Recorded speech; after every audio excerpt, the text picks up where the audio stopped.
Ladies and gentlemen, dear colleagues, good afternoon. And I'm very happy to be the chair of this very, very important session. I'm Dr. Elie Azoulay from the Paris University and the current president of the European Society of Intensive Care Medicine. And I'm very thankful to Mindray for making this symposium happen.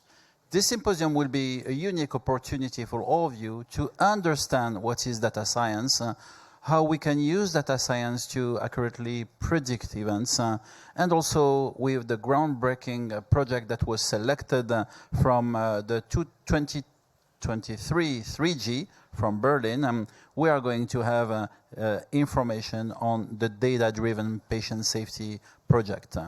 So without waiting for more, I'm inviting Dr. Fiona Niu. Dr. Fiona Niu from Shenzhen in China, and she's going to report on the current landscape and future possibilities for data science in critical care. Dr. Niu, thank you. Okay, thank you, Professor Elie Azoulay. First of all, thank you all the doctors participated in Mindray Symposium. I'm Fiona Niu, so now I'm Global Marketing Director of Mindray. I'm anesthesiologist, so now I move to industry. So today we will talk about currently data in ICU and how to think about the future to use the tons of different data in ICU. What will improve our workflow or patient safety? So today I will follow three parts. One is the current data. The second is what kind of batteries of data science in ICU, and how we think and actions globally to improve this part. So first of all, this is a picture. I think this is totally reality to how patient in ICU by patient by side. We can say this is a subsize patient. You can say when the patient was in the ICU, so probably a lot of organ failures, so we use tons of different devices to save patient's life. This is the reality. We can say a lot of devices around the patient, right? So we use a different medication to treat the patient. So we know this is every patient in ICU actually has tons of data. But from another objective reality, we can see the data all of them from different devices, from different density, intensity. So for example, this is the alarm data in ICU. We can say, first of all, the alarms from different devices. There are a lot from patient monitor, ventilator, infrared pump, etc. Another is we look at how the trends of alarm information from morning shift until night shift. The alarm actually is different, right? So complicated. Another reality, let's say cross-section data and trend data. When we treat a patient, when we work in the ICU units, we saw, okay, maybe doctor gets all the information, whatever from patient monitor or ventilator or medical record. So for example, when we say, okay, the patient's heart rate increased, blood pressure decreased, respiratory probably increased, we can say temperature increased too. Maybe this patient got shock, right? But when we see that, okay, if we see this patient probably gets the shock, we need to think about how to treat that patient. So when we look at this picture, we will see in ICU, trend is more than individual parameters, right? We need, say, when patient go to ICU until he left to ICU, what happened?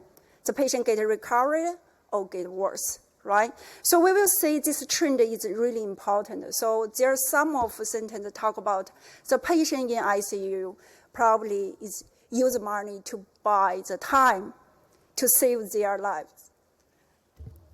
So this, I think everyone knows these pictures. So we will think about from physiological data, how to get whole information to totally data by each patient, by each unit. So we can say this is how Medica database works, right? So we can integrate all the information from different devices. Also, we need laboratory information, we need imaging information, we need include EMR information. Also, when we combine all of this data, also every doctor will think about, okay, from different time, what's happened for that patient, or if patient get better or worse, right? This is we want to combine whole data, not only physiological data, also from all the patient in hospital data. We need to think about what's the benefit for them. I think this is the data, current data in ICU. But when all the doctors or clinicians, nurse working in ICU, they treat patient mostly depend on their experience, right? How they have tons of practice experience to treat the patient, not only depends on the real data. So based on this reality, I know ESICM already mentioned about the strategy in future. So ICU data is there. Now we have AI technology, in artificial intelligence data, information technology. Also, everyone talk about AI, but how use the AI technology to improve ICU data or improve patient safety is really important. We need ICU professionals experience. So this is why how we work with all the clinicians, doctors, nurses to improve this part. In the other hand, if we want to use the AI improve step by step, also we need get all patients' feedback by themselves to let's learn to let the AI technology improve.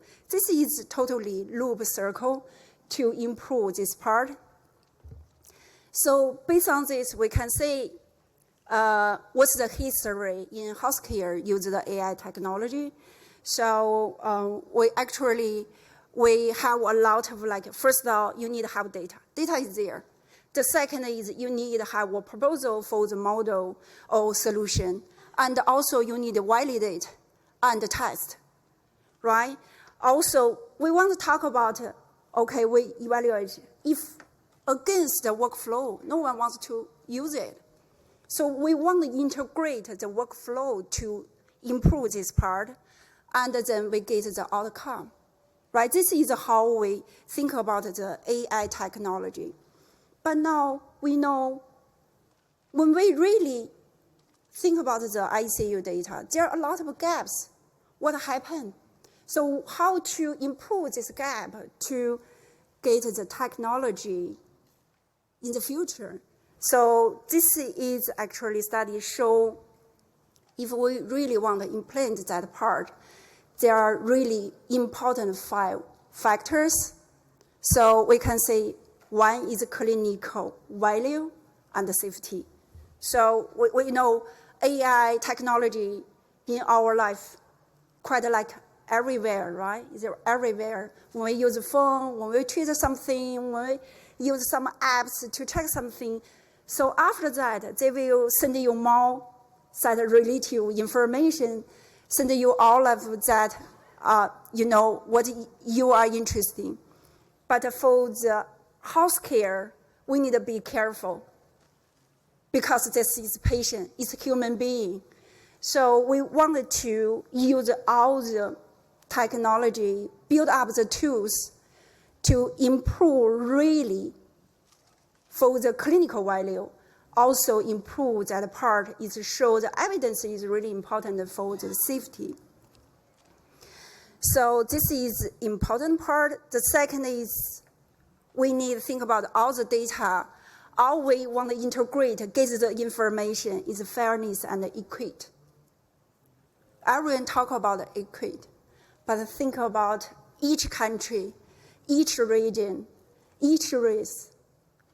Do you really think when we do the study, when we integrate the data, we include all the different type of regions, countries, or patients' data to show, okay, this is really good outcome for every region patient? I think not really. Think about some of, we show SpO2, we show transmemory pressure, but really think it's really fit to from whatever from Asia or Latin America or Africa, Europe, US, all over the world. This is part really difficult for all of like clinicians because we need to integrate different data in the world. The third thing I think more important is usability and adoption. Why? All we wanted to do is really useful, right? We want to use for patient. If we think about, okay, this we definitely define that it's really good, but not all clinicians or many clinicians don't want to use it. It won't be good. Also, how to adapt the workflow, let each department can really think, okay, this technology help us to do a lot. I think this is another hard part, so we need to include workflow, let all the clinicians think about, okay, it's really help us. The fourth part is regulatory and compliance. So from every industry, we are frustrated about this part because we show something, we want to do something, but eventually cannot go to market, cannot be used by clinical side because we need to follow the compliance and regulatory by each country rule. So we need to work on, we need to show strong evidence. Another is transparency and accountability. Why? Because when we want to build up this technology, we need to show this technology is transparent. But usually we talk about AI is black box. The black box is we cannot see inside. So no one believe, okay, it's really good, or we show some evidence maybe for some patients, special patient, but not to every patient. So now we work on that, try to not a totally transparency, but maybe to half or to be a gray. So we wanted to show, okay, we have that technology to show the evidence so that the doctors can use it. But in the other hand, so we heard a lot of physicians talk about, oh, AI is replace us. I want to say all the AI in healthcare, we only wanted to do is support ICU doctors and the nurse, all the clinicians, not replace. It will be one assistant for you to help you improve workflow or help you reduce workflow. This is our goals. Okay, so this is another, we talk about if we want to do the AI, so most important, this is how we treat the patient. We find the patients, all the information get really probably bad or going to die. So we wanted to find earlier so that we can avoid this critical issue, right? This is why we wanted to do prediction. This prediction, I think now many companies work on that. We wanted to show the benefit. So there's some like a model show this called Chile can see, but we want to talk about many information about Chile. So this is another, I think, popular about the study, how use the AI. Because we put the data here, we will separate different trees, and then important part will be we need all the clinicians or doctors give us the experience if there's some trees we need to revise a little bit. So we put the experience together so that we can have a prediction model. Based on that, we can see now how it worked. So we use the different data by bedside, patient monitor, ventilator, infrared pump. We work with some experts so that we currently already have earlier warning rules, but only 15 rules is not enough, right? So now we want to improve more and more so that we can have intelligent rules based on experience, clinical experience. So this is AI development generation. I won't go through by each part. I think important will be now it's the third generation for the foundation model. This is another study show how AI works in healthcare. We know get data, improve patient. We want to do that, patient safety or improve treatment.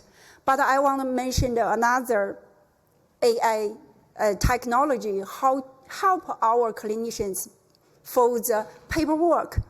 Actually, this is a study show. We want to use this AI information to help them for the medical record. You know, each country or each unit, they have their medical record. So we can work on that. This is basically easier, I think, will be quickly in the future. So now we work with some of company in China.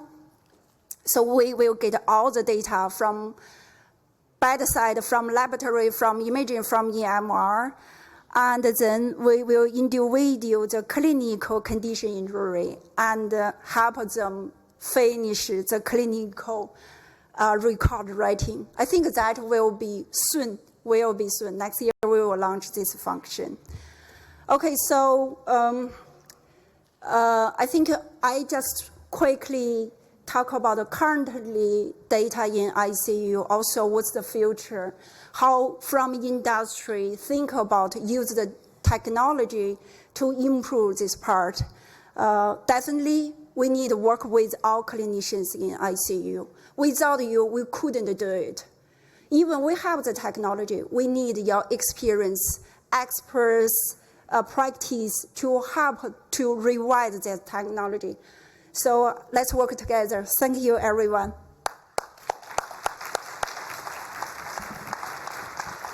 Thank you very much, Dr. New. We might take one question, if there is one question in the audience, or we can group them at the end for the question and answer. So I'm delighted to invite Professor Daniel Talmor from Boston, and Professor Talmor is going to make a very important lecture on prediction. I think many of us have the confusion about how we can predict an event that is going to happen, but has not more than a determinant at time zero.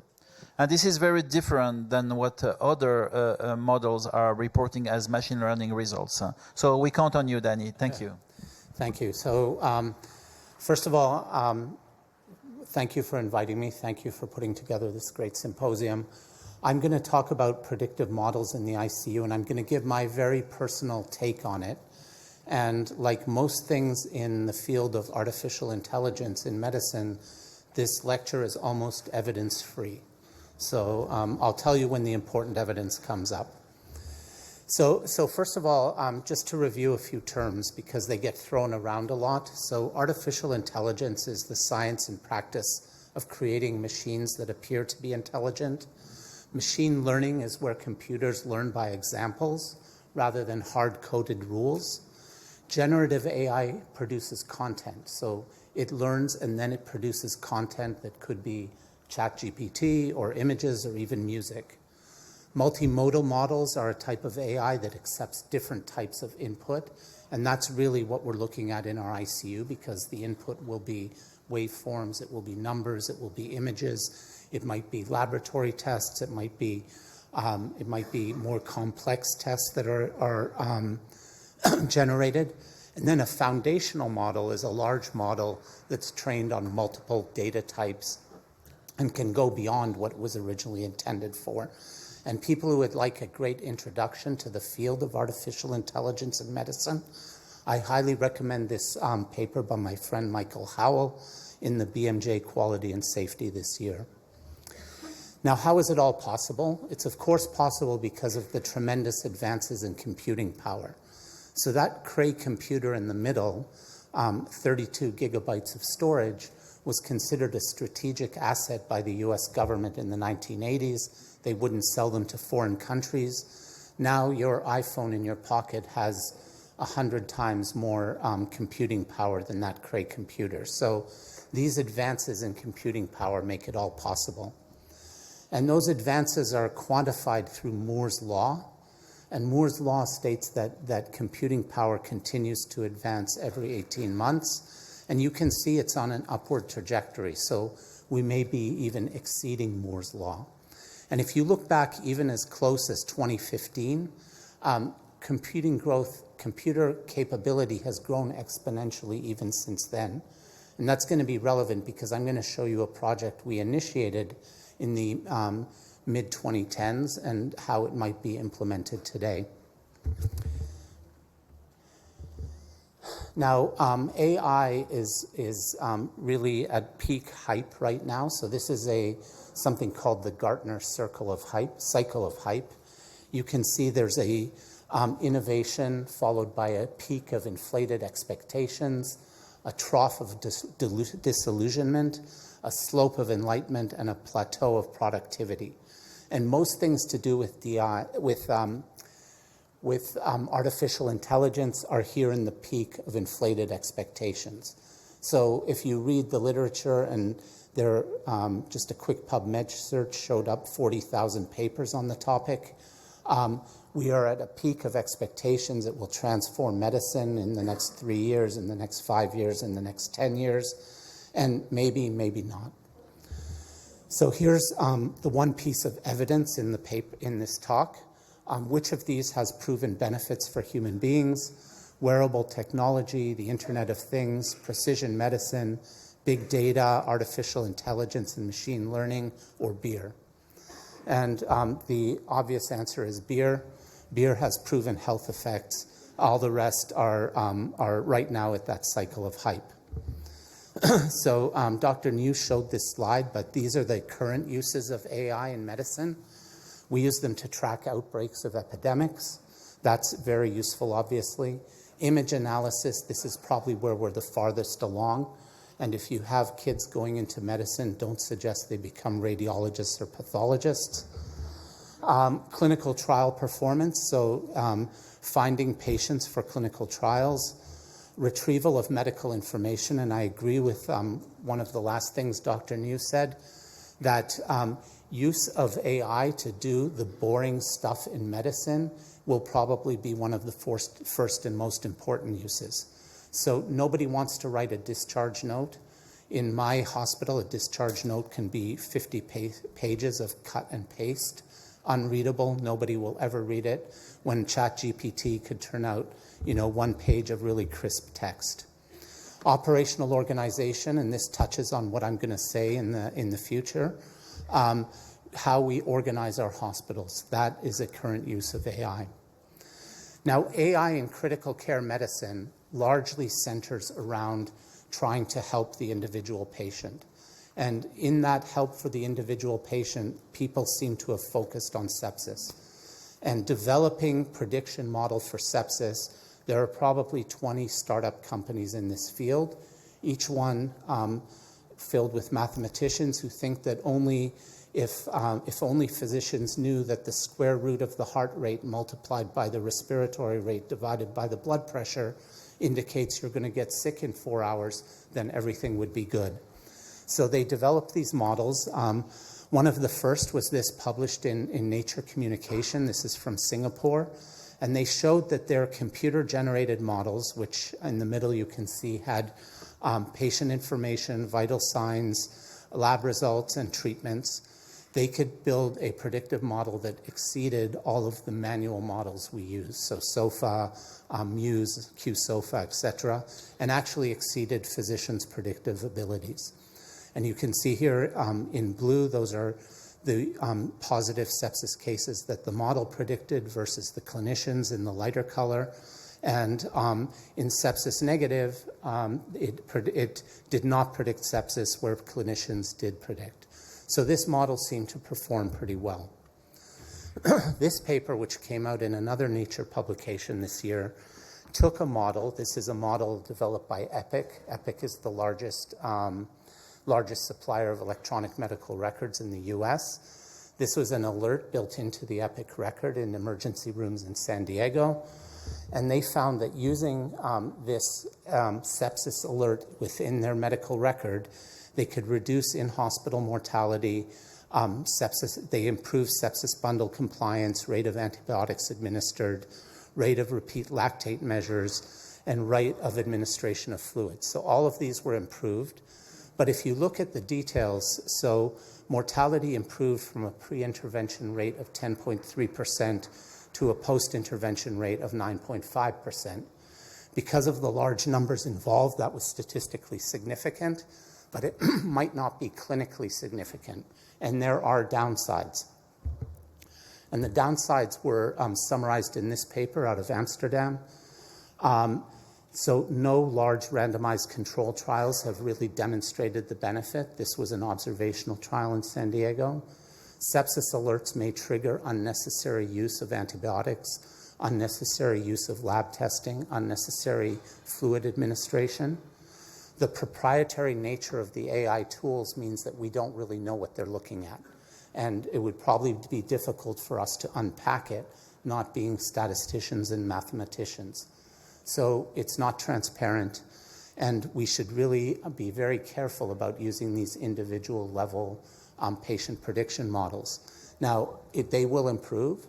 They may be useful in the future, but right now, be careful. And I'll just say another word. Most of these prediction models are actually built on the same database, the MIMIC database. They may be tested in other databases, but they're initially built on the MIMIC database.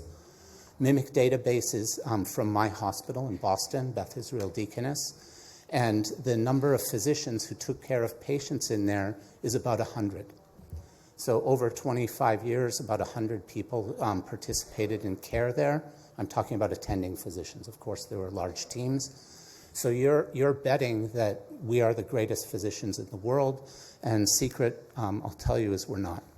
So there's a lot of things going on in the MIMIC database, subtleties, that it's worth thinking about. So I'm going to take a different approach to AI and talk about this for a few minutes. And that is prevent harm. Okay, so we're not looking at individual patients. We're trying to prevent harms in our ICU. And harms are a big deal. In the US, 400,000 patients a year die of preventable harms. That's a number you can argue with, but that's a number we have. And the common approach, now supported by AI, is to build a checklist. So we identify a possibly septic patient, somebody who will have sepsis tomorrow, and we implement a sepsis bundle, which is essentially a checklist. We have checklists for catheter-related bloodstream infections, ventilator-associated events, delirium, etc. And we do pretty well with these checklists. So these are preventable harms at my hospital, and you can see they've gone down over the years. But what hasn't gone down is the bottom portion of the bar, that dark blue part, and those are the others. Okay, so we're good at preventing a catheter-related bloodstream infection, but we have tons of other stuff. And others could be a grab bag of anything, from a patient falling from the bed, to a missed alarm, to a lost specimen, to a patient having a major diagnostic error, all of those are other harms. And we tend to do a cause map to look at those. So we've developed what we call the risk state. That's a vital sign not for the individual patient, that's a vital sign for the entire ICU. So it's impossible to have a checklist for every harm. Many of the other harms have common roots in patient severity, in staffing levels, in acuity in the unit, in activity in the unit, and we can identify these, bring them together, and proactively reduce the burden of harm by recognizing the drivers. And this is a use case for artificial intelligence. Now, nurses assess risk in the ICU all the time. This is several years ago, but it's a bunch of nurses. They meet twice a day. They go over the patients. They decide where are the sickest patients. They move nurses around. But this is obviously not a very high-tech solution. And can we use the massive amounts of data we collect and we don't use? And that's data from the bedside on the left, but it's also data from the EMR, from provider order entry, from the hospital management systems. Can we integrate that to improve safety in the ICU? So our hypothesis is that we can identify a risk state for an ICU. We can relate that to the burden of preventable harm. And then once we know which risk state drives the harms, we can devise strategies to improve the risk. And this was laid out in a paper by my colleague, Jen Stevens. So we took 20,000 ICU admissions, divided them into a training and a testing set. We analyzed the ICU every 4 hours to see the risk state. We identified drivers, we identified harms, and then we built a predictive model relating those drivers to the harms. So the drivers were patient-related, they were provider-related, okay? So acuity of the patient, acuity of all the patients in the unit. The providers, what was the nurse-to-patient ratio, what was the experience level of the nurses, were all the nurses native to that unit or were some floated around? What was the workload? So how many admissions, how many discharges, how many times did the nurses have to take a patient off the unit? What was the familiarity of the patients? So sometimes we take a neuro patient and we put them in a cardiac ICU. We do that because we don't have enough space in the neuro ICU. So that patient increased the risk. And what was the shift? We then took and correlated. This wasn't really evidence-based. We grabbed things from all over, but multiple harms that can happen to you in the ICU. So CLABSI, things like that are obvious. ICU falls, medication errors, specimens lost, but also errors in treatment. So a patient who had an elevated PTT while on heparin, a patient whose glucose was low while they were on insulin. So we took all of these adverse events and then we related them to the harms. So we had this up and running pre-COVID, and as I said, the computing power then was far less. We were also hampered by the fact that we had multiple computing systems in the hospital, but we were able to identify ICUs that were at higher risk and lower risk. Now, this unfortunately is not a picture from my hospital. This is from Albert Einstein Hospital in Sao Paulo, which have really led, as far as I can tell, the integration of multiple sources of data into a command center that can identify risk in their ICUs. What's the data to support this? Well, the data is in pieces. So this is a paper out of Hopkins showing that patient mortality is associated with staff resources. So staffing ratios matter, patient to physicians ratios matter, the workload matters, and the acuity of the patients. All of these affect the safety in the ICU, then related to patient mortality. When a nurse has 2 patients and one of them is really sick, the mortality of the other patient increases. And that's understandable, right? If we have a nurse who's covering a patient on renal replacement therapy and spending all of her time in that room, it will affect the outcome of the patient who is quote unquote healthier because they're not getting the attention they deserve. So staffing matters, and building staffing into that risk model matters. People have done this on a manual basis. So this is an ICU activity index out of Australia. You can see they took nursing ratios, numbers of patients who are mechanically ventilated on RRT, on ECMO, COVID patients, divided that by the staff beds, came up with an activity index and related that activity index to in-hospital mortality. So if you can do it on paper, we can do it better with artificial intelligence. And that activity index not only related to mortality, but to other measures of ICU process. So the activity index increased, so after hours discharges increased. Makes sense, right? You needed to clear the unit. Discharge delays decreased with high acuity. So these acuity indexes can give us a lot of information about processes in the unit. And finally, this is a paper from France showing stress in the ICU and how it spilled over to the entire hospital. And we all remember that intuitively, right? When the COVID was going on, the ICUs were completely stressed, even though many hospital wards were possibly emptied because people weren't coming for elective procedures. Stress in one area affects stress in the other area. And that stress can lead to mortality. So surgical mortality increased in France during COVID, possibly related to general stress in the hospital. Now, we know that the ICU is in stress. What can we do about it? Well, here's just some ideas thrown on paper. If your ICU is stressed, don't admit patients to that ICU. Send them to another one. Avoid boarding, so don't send the neuro patient to the cardiac unit. Distribute nurse experience. Make sure that there's experienced nurses everywhere. Match RN activity to acuity. Pay attention to team building in the unit. Redistribute off-unit imaging. So does this CAT scan really have to go tonight when there's also 6 admissions to the ICU? Maybe not. Limit elective complex procedures in your hospital when it's stressed out.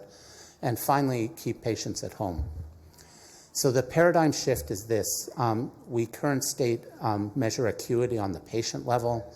In the future, it's going to be measured on the ICU level. So our ICU will be the unit of measure for stress. We predict clinical harm on a patient's characteristics. The risk of harm in the future will integrate not only the patient, but the environmental aspects.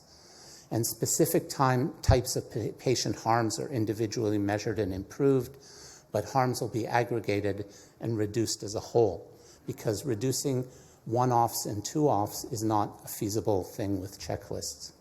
And all of this is going to be AI-enabled in the future.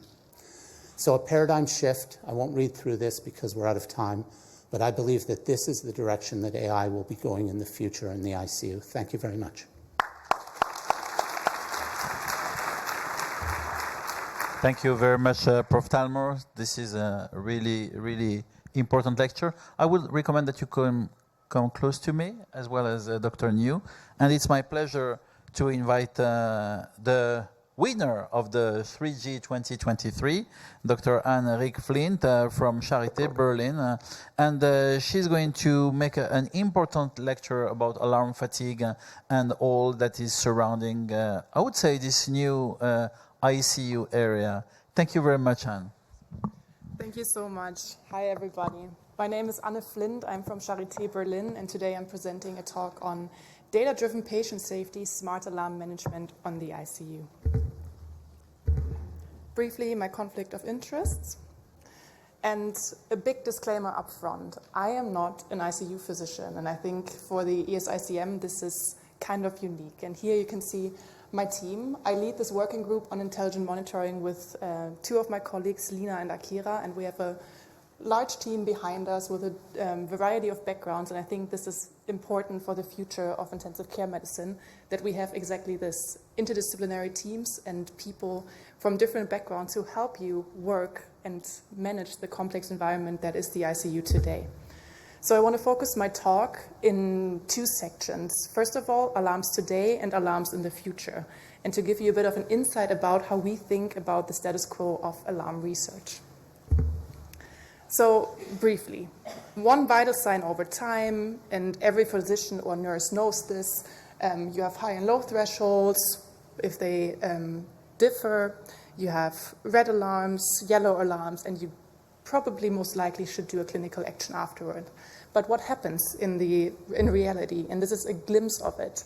So in reality, you have a lot of patients that you manage. You have patients that have high and low blood pressures, high and low heart rates, SpO2 that's low, and you kind of have to manage that. And then also somehow on the same monitor, you see a lot of technical alarms. So there's a battery that's low, a clip that's off, a sensor that's off. And also you have a phone in your pocket that will ring a lot of the times with different departments calling you, giving requests. And then, because it's all so much, this is what we see in the hospital, and this is a photo from a colleague of mine.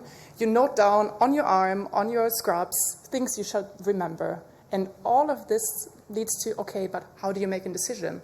And what I hear from colleagues all the time on the wards is, but then someone else calls me from a room, and then I forget about this alarm that I heard here or the phone call that I heard there. So we asked ourselves, first of all, does this actually feel safe? Does this feel smart in a digital society that we live in? And will data about alarms and vital signs actually support the gut feeling that we have about our work, or will it differ? So I want to introduce you to a few of the results that we've seen. So this is an example about something where we see this will go with your gut feeling. So older patients usually have more alarms and threshold changes, especially on the second day after admission. And this is what you see here over there. So patient gets admitted to the ICU, a lot of things happen, and then on the second day, maybe you care about alarm thresholds and to set it in regards to their conditions, to their age, maybe what kind of operations they had done.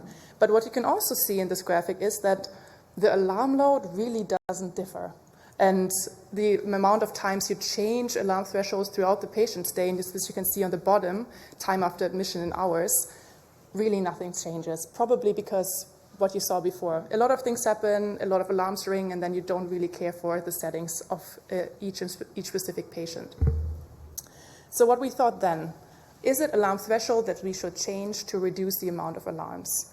And we saw in this study, and this is where we developed a tool that you can use, and this is published, to evaluate alarm policies. And what we saw was that just slightly adapting thresholds throughout this day, based on a patient's condition, does not really effectively reduce the alarm load. So this really doesn't solve the problem. So what we introduced with Artemis, this tool, is to give you the possibility to check alarm event policies, here in red, and alarm threshold policies, here in orange. So what we thought about, okay, what if not every alarm would ring? So maybe if you delay the alarm before it really sounds, if you escalate only if the patient has another yellow or red alarm, and this is alarm event policies, or if you think about threshold policies, and I want to give an example here, for example, on gender. So a higher heart rate threshold for female patients and lower heart rate thresholds for male patients, just to try that out if that changes something. And it does change a little bit, but this is not the way that we should focus on in the future. And then we thought, okay, if the alarms by themselves don't give us enough information, what else can we do? And this is a paper that will be published very soon, where we annotated, in this example, over 2.5 million saturation alarms. And we saw only 9% of them are clinically actionable. And in this graphic that you see here is the question that we ask ourselves, is the alarm clinically relevant, and what happens after the alarm? And we developed a rule set where you could see, okay, after a saturation alarm, was the ventilator setting changed? So maybe it was the alarm that led you to do something. And what we saw, and this is really, it baffled me as a data scientist and health informatician, that it's only 9% of every alarm, at least with this relatively basic approach, that are clinically actionable. So our goal is to give alarms more information. And then this leads back to something that Dr. Neo showed earlier. So you saw that alarm loads during the day change, but also alarm actionability changes. And this again proves a gut feeling you have. So in pink, you see the mean number of alarms per minute, and in purple, you see the mean positive predictive value. And there's a little shift here, because in the morning, there's a lot of alarms, but the mean PPV is lower than in the evening. And this essentially means at night, you react more to alarms, and more things happen after an alarm. And this also makes sense, because in the morning, a lot of things happen. Physiotherapy is there, a lot of other observations get done, and this really proved, okay, we can show the clinical gut feeling through data. And then something that my colleague Amin will present on Wednesday in an abstract session, we also thought about, okay, so there are yellow and red alarms, but do they really help to prioritize? And we have shown that clinicians cannot rely on the current system to prioritize alarms or evaluate their criticality. And you can see here, and if you're familiar with RUC and PR curves, that the performance is really bad. And we compared the analysis of the performance of high-priority red alarms to predict alarms to be followed by an adequate clinical action. And the baseline here was yellow alarms. And what you can see is that essentially only every fifth red alarm leads to clinical action. And if you think about it, a red alarm, a high-priority situation, should lead to a clinical action every time. So something is wrong, either with the way we alarm currently or with the way we manage workload. So what do we believe will be the smart alarms of tomorrow?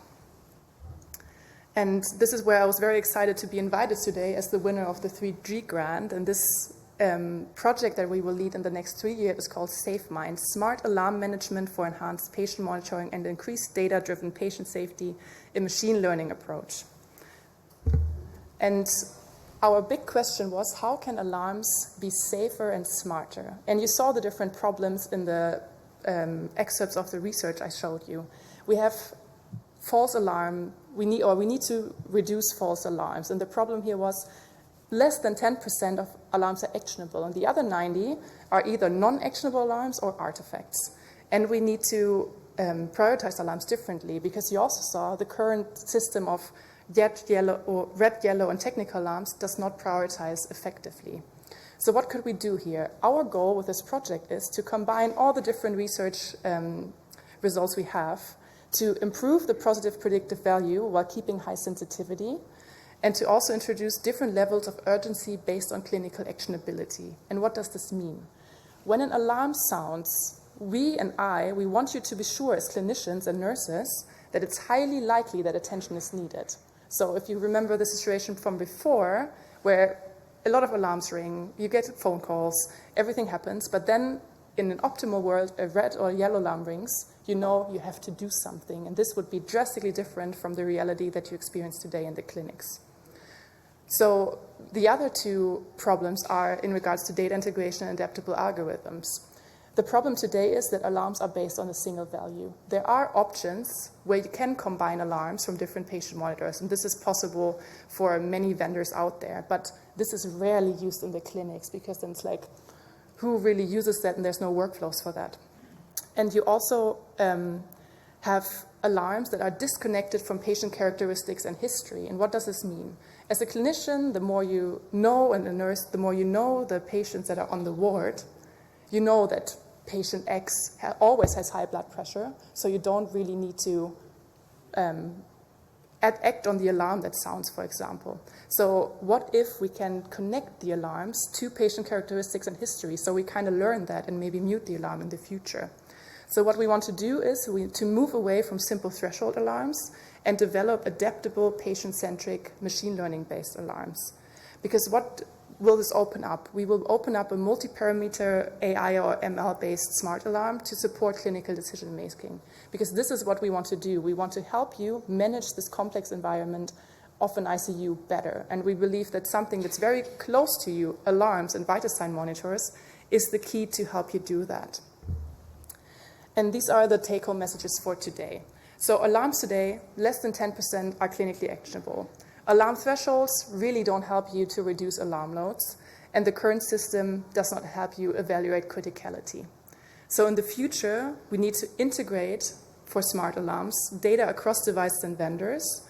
We need to move alarms to the right person at the right time and the right way. An example here is, why does everybody get a technical alarm? Why not the specific nurse that's responsible for the specific patient? And we also want to hope that alarms or patients are managed by interdisciplinary teams. And what do I mean by that?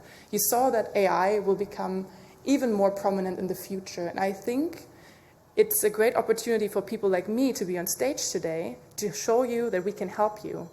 And if we're there with you in the clinics, we could help you manage AI alarms. We could help you take off the stress of what this change in technology really means.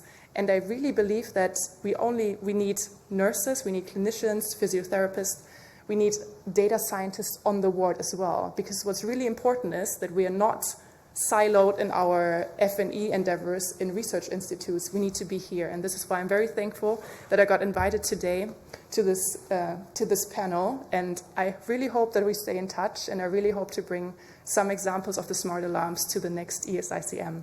And please also, for everybody who's in Berlin sometimes, we do patient monitoring roundtables where we discuss exactly these topics and get hands-on with monitoring devices and algorithms. Thank you so much. Thank you very much, Henrik, and please get closer to us.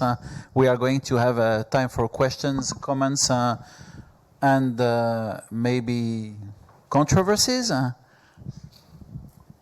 Well, I could myself ask 25 questions, but let's have someone from the room. Yes, please, if you can get close to a mic. Thank you.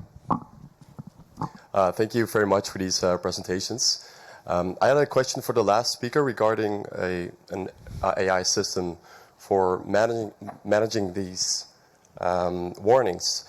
And my question is, how do you gain trust in such a system? Because as a physician, I will be quite afraid that if I'm not in charge anymore of what the thresholds are for warning systems, then how do I know for sure, how do I have to trust that I will receive the warnings that are important to me and that I will not miss a very essential warning that might have detrimental consequences if I miss that?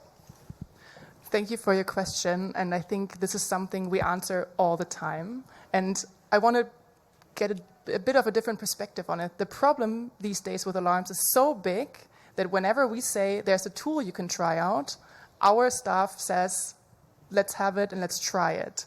And I get your concern when it comes to maybe then you will miss something, but the reality is you already miss things today. Because now, and this is the predictive model I showed, only every fifth red alarm leads to you actually reacting to it. So if the AI could help you get better performance yourself, maybe this is a tool worth trying out. But I get what you're saying. We need to do clinical trials on this, and this is what we will strive to do in the next 3 years. Okay, so thank you. If, in other words, your question was how many nurses are going to leave the ICU because we are going to change the alarm model, the answer is no, it's safe. But this is then another point. We are gaining time by predicting events, not having to handle them, and we are in a situation where we want to have this time to do other things. Hospital directors will be very interested that we admit more patients. Big department chief would be interested that we also produce research, maybe acquire some skills, and teach to the youngest generation. But one of the important things now with AI is, and it has been said by each of you, is about equity and about the ethics of it. So my question to you, you are predicting an event, you are acting on it, so you change the rate of events and you change actually the landscape of what happens. So other things will happen. So I believe that there is a need for a reassuring message for clinicians. What would be your answer? And I would be interested by, we have the source of data, the way we handle them, but at the end we are going to act. So what I would be interested to see what Henrik you say and what Danny you're saying.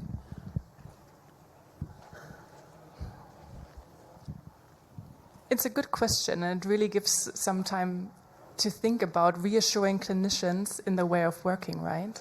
And I think the problem today is that too many technologies are implemented and should be used by clinicians. And then what I hear a lot about from colleagues that are my age, young and beginners in the clinics, the older doctors say, don't trust the new system, just do it however I've done it all the time.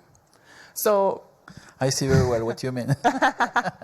So it's really a delicate topic in regards to trusting digital systems and trusting your gut feeling. And this is what we wanted to show. with data do you support or differ from gut feeling in the clinics? And if it differs, then it's something that you should use in the clinics and that we would like you to reassure that it helps you in your daily work. Danny, before you report on the challenge of predicting an event, so being the prophet in the ICU, please. I will speak now. I'm a guy who's from Colorado in the United States.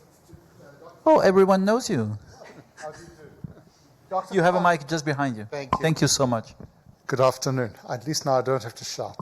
Dr. Talmor, would you speak about data governance and the recognition that data governance, even within an institution where you're doing predictive analytics, is challenging? In the context of ICU surge management, it's regional. And the real challenges I think that everyone in this room experienced during COVID is how do you manage and oversee the data governance or sharing policy when you have such powerful tools, but institutions are unable or unwilling to share? Thanks, Ivor. So first of all, I would encourage as many institutions as possible to think about sharing their data. Of course. We were pioneers in that. Our data has been online since 2003 and is continuously updated. And as I said, it's been the sandbox for most companies working in artificial intelligence in the ICU.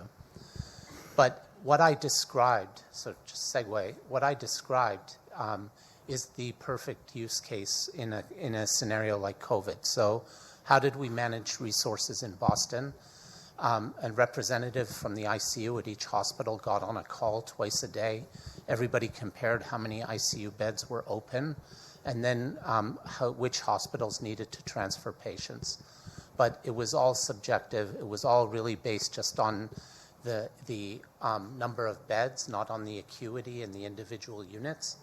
So what's nice about the system I described is it scales from the ICU to the regular floor, to the entire hospital, to the healthcare system, and eventually to the citywide system.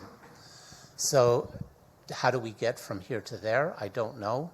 But we start by doing it in one place and proving its usefulness in one place. As you know, you're from the same country I am. Getting national level investment in anything is incredibly difficult. So we need to start at our individual hospitals or our individual healthcare systems and move from there. Henrik, I have a question for you, and then we'll go back to Danny. So you are the very, very happy winner of the 3G23. So you are having a support from the European Society and from Mindray to really achieve a big project on alarm fatigue and all what you presented. Well, I'm Dr. Aladdin. We use my magic trick. Well, what would you need? You need us, because the collaboration with the clinicians and trusting them first, but also using the data and making a complete scenario to reach your goals. What would be the thing you need really now to achieve your project, to be sure that you're going to succeed? And I'm sure you're going to succeed.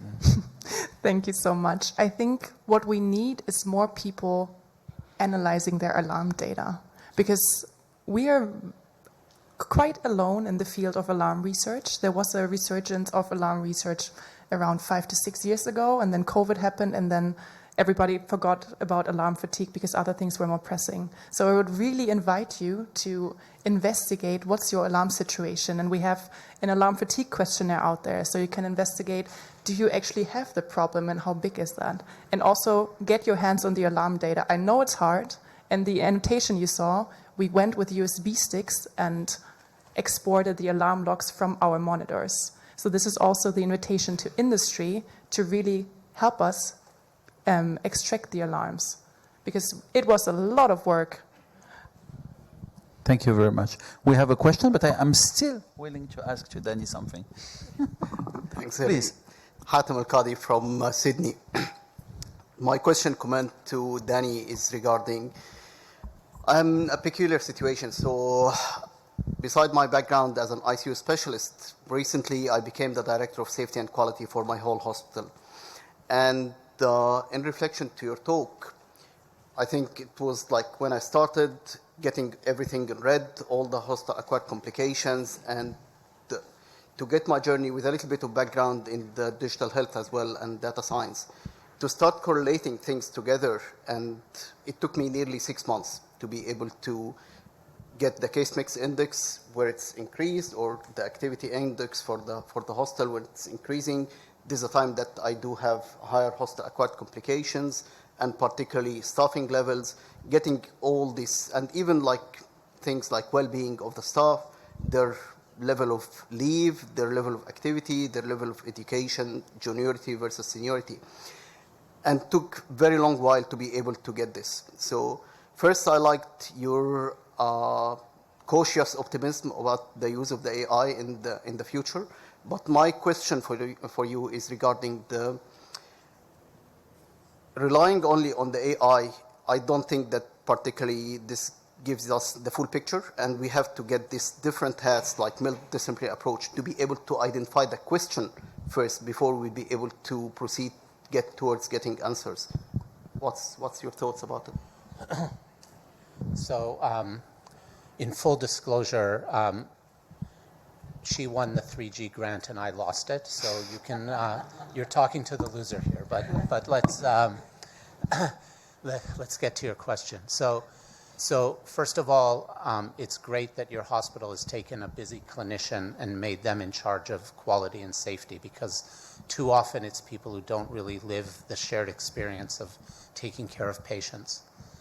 Second, I like that you're concentrating on the bigger picture, because in your role, at least in the United States, it's very easy to get lost in what is the UTI rate this week.